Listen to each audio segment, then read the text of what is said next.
Which watch in the collection gets the most time on the wrist? What do you wear the most? Um, so the most, because you have two questions on here that I might have had the same answer for, I Okay, separated them. So I would say probably the most time is my Hamilton Murph. nice. So I've currently got that on the bracelet right now, which I was so excited to find out that they made a bracelet that fits it because, as you might know, they don't sell it on a bracelet. No, And I love the strap that it came on, but yeah, it gets the most wrist time because again, going back to colors, it's my watch that looks good on every strap. I have so many straps for it. So yeah, it gets the most wrist time. I think the dial on it is beautiful. It's when I want it to look classic and classy, I'll put it on the leather. When I want it to look sporty, got it on the bracelet, and then if I'm wearing a weird color, it can go with it. Yeah. it can go with it, whether I leave it on the bracelet or if I put it on a purple strap or a flower strap or whatever. So it's Super versatile. it's my versatile watch that I wear with anything. No, I had a 38 automatic khaki field Hamilton. And it was one that I bought during the beginning of lockdown. Because my collection at the time was full of I guess bracelet watches, and I was working a lot on my desk on what have you, and every day I was catching my bracelet on the corner of the desk and on the laptop and what have you, and I thought I need to get something that I can just chuck on a NATO and wear around the house. Because I work away from home a lot, so I'm always out and about. I visit customers all over the country. I'm always out on the road. So going from that to lockdown, being in the house 24/7.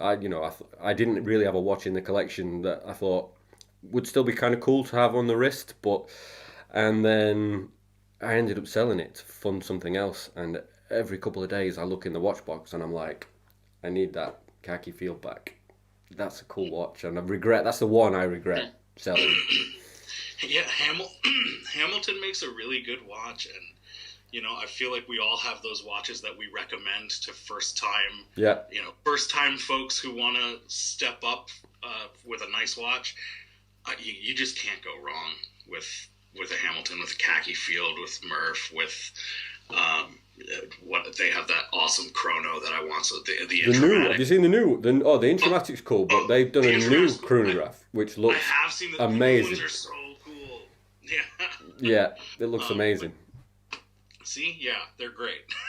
Yeah, I'm not going to go and try one on because the last thing I read right now is another new watch. But listen, who knows?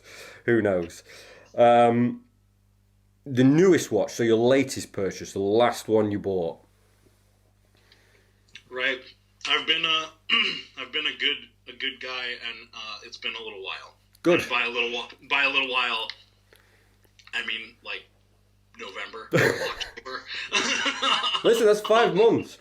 That's no, it's a while. Are you getting withdrawal? You're getting a bit shaky. So I know you'll be able to connect with me on this.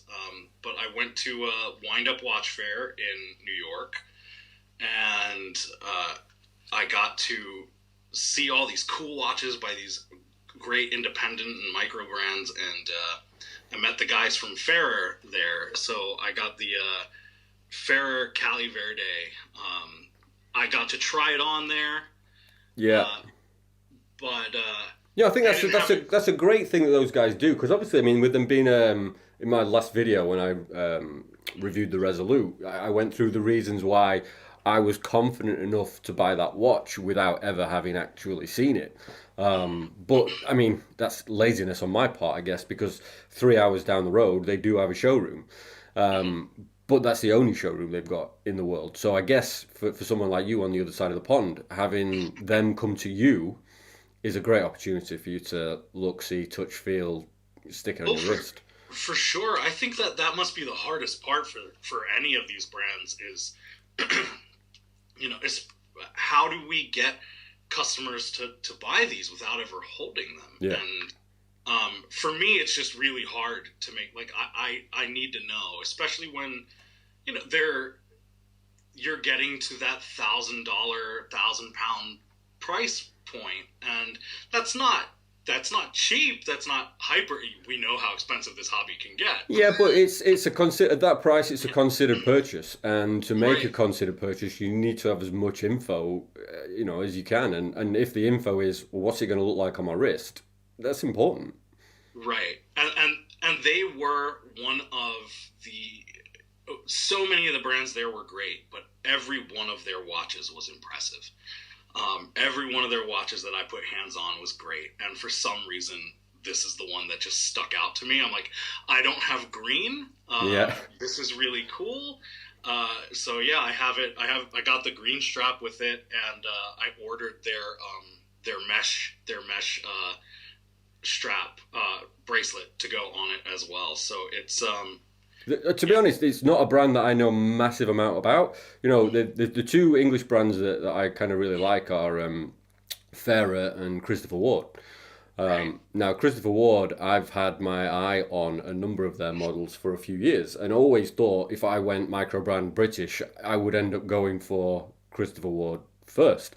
Um, and then, listen, as we do, an advert popped up a couple of weeks ago for the new 36 mil three-hander from Fairer, and I was like, that's what's missing from my collection.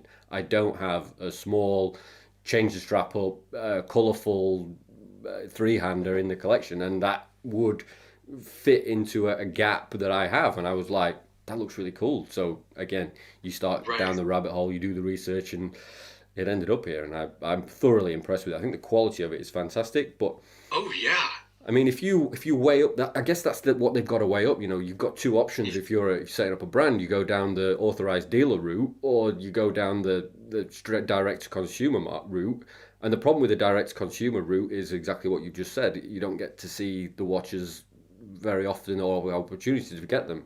But then if you go down the AD route, then yes, everyone can put their hands on your watches, but it doubles the price. By the time we get them in our hands, my £1,000 or whatever it was Fairer would have been a £2,300 Fairer, which oh, for sure. And I would definitely, I would put their quality up at the level of like Oris yeah, and maybe inching towards Tudor 100%. at how nice at how just really solid and how much care they put into it.